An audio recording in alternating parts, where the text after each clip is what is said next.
झारखंड सरकार ने आखिरकार उन हजारों आउटसोर्सिंग कर्मचारियों की सुध ली है जो वर्षों से अस्थायी नियुक्तियों, न्यूनतम वेतन और असुरक्षित भविष्य के साथ अपनी सेवाएं दे रहे थे।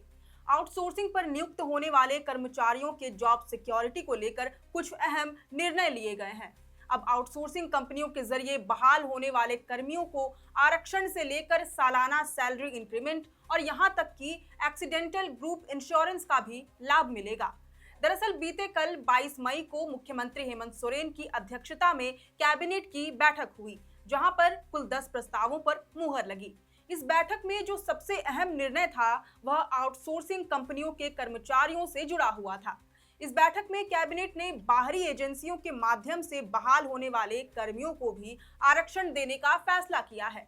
नई व्यवस्था के तहत सरकार के विभिन्न विभागों में कार्यरत तकनीकी कर्मी जो बाहरी एजेंसियों के मार्फत बहाल हुए थे, अब विभागीय प्रमुख उन्हें सीधे नौकरी से नहीं निकाल सकेंगे। इसके साथ ही आउटसोर्सिंग कर्मचारियों को मासिक वेतन में सालाना 3% की वृद्धि का भी लाभ मिलेगा।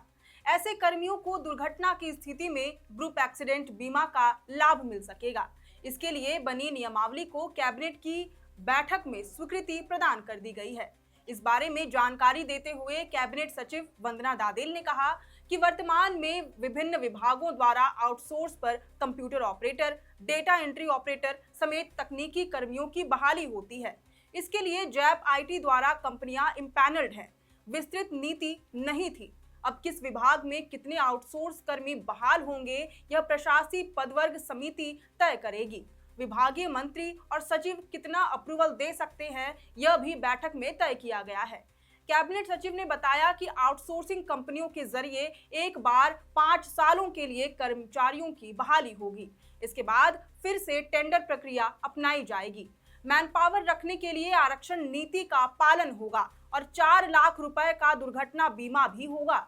इसके अलावा ग्रीवेंस सेल का गठन होगा। जैप आईटी मैन पावर से संबंधित पोर्टल का संचालन करेगा और उनकी शिकायतों की मॉनिटरिंग करेगा।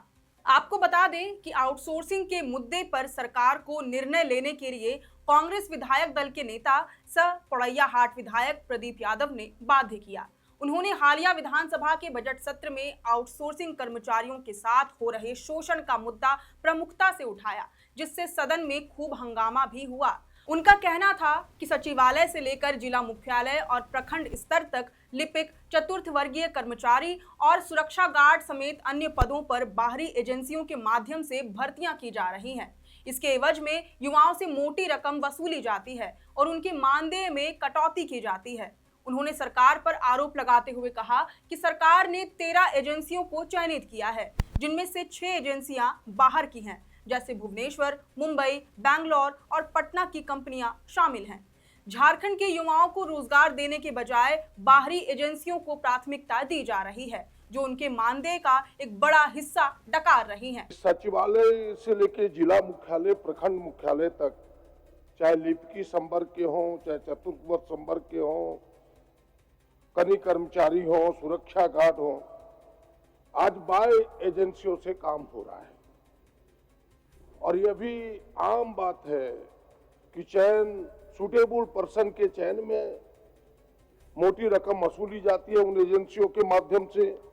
उनके मानदेय जितनी सरकार देती है एजेंसी को, उसमें भी रकम की कटौती कर ली जाती है कि अखबारों के सुर्खियों में रहता है। यहां तक कि कई महीनों से मानदेय लोगों को नहीं मिला है। अभी मेरे पास दर्जनों आवेदन पड़े हुए हैं, जिन आवेदनों को सरकार के पास उन लोगों ने समर्पित किया है। और मौके पर जब नहीं मिलता है फिर एजेंसी भाग जाती है, तो उनके पैसे भी चंपत हो जाते हैं, उनके मानदेय लेके भाग जाते हैं। राज्य के बाहर के नौजवानों को प्राथमिकता जिसकी बात हम कर रहे हैं, तो इन प्रश्नों को ध्यान में रख करके, इन चीजों को ध्यान में रखकर इस प्रश्न को हमने लाया अध्यक्ष महोदय। तो मेरा सरकार से सीधा सवाल ये है, सरकार ने अपने जवाब में कहने का प्रयास किया अध्यक्ष महोदय कि हम एजेंसी का चयन निविदा के माध्यम से करते हैं, जो जैप आईटी इनके प्रमुख जिनको किया है। और अध्यक्ष महोदय, आपको सुन के आश्चर्य होगा कि जैप आईटी ने 13 संस्थानों को नामित किया। अभी इनके पास 13 संस्थान नामित, एजेंसी नामित है, जिसमें से 6 ऐसे एजेंसीज है महोदय। Frontline ex serviceman bureau Bhubaneswar Orissa, bloom system private limited Mumbai, एप्टॉड technology private limited Bengaluru, Raj Pratap consultancy services private limited Patna, frontline business solution private limited Patna, T&M services constructive private limited Mumbai.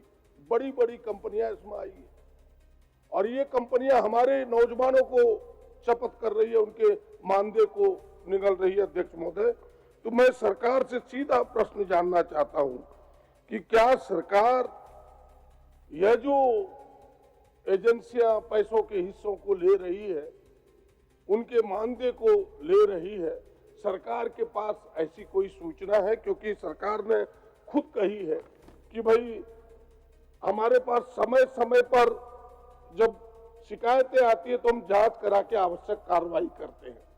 तो हमें सरकार बताए कि भाई कितनी एजेंसियों पर अब तक कार्रवाई हुई है इस निमित्त पैसों के चंपत करने में, उन पर उनके पैसों को डकारने में। सत्ता पक्ष के विधायक प्रदीप यादव ने अपनी ही सरकार से तीखे सवाल कर दिए थे। उन्होंने सदन में प्रश्न खड़ा कर दिया था कि जब एजेंसियों का टेंडर केवल 2 सालों के लिए होता है तो 4 साल बाद भी वही कंपनियां क्यों काम कर रही हैं।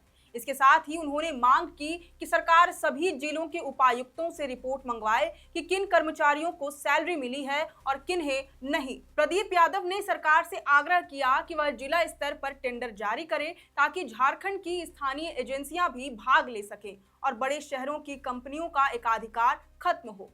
कांग्रेस विधायक दल के नेता ने आउटसोर्सिंग कर्मचारियों के साथ होने वाले शोषण पर लगाम कसने के लिए आरक्षण जैसी एक ठोस नीति के निर्माण की भी मांग की थी। इस पर मंत्री रामदास सोरेन ने भी सहमति जताई थी। अब जाकर इस विषय पर निर्णय लिया गया है। आखिरकार आउटसोर्सिंग कर्मचारियों के लिए विचार करते हुए कैबिनेट ने नीति के अनुरूप काम करने का फैसला किया है। खैर, अब देखना होगा कि जमीनी स्तर पर यह निर्णय किस तरह लागू होता है और क्या वाकई यह आउटसोर्सिंग की पुरानी व्यवस्थाओं में सुधार ला सकेगा। अब इस विषय पर आपकी क्या राय है, यह हमें कमेंट करके जरूर बताएं। अगर आपको ये वीडियो पसंद आया हो तो इसे जरूर से लाइक और शेयर करें। हमारे चैनल लोकतंत्र 19 को फेसबुक पर फॉलो और यूट्यूब पर सब्सक्राइब करना न भूलें। फिलहाल लेते हैं अलविदा। जोहार।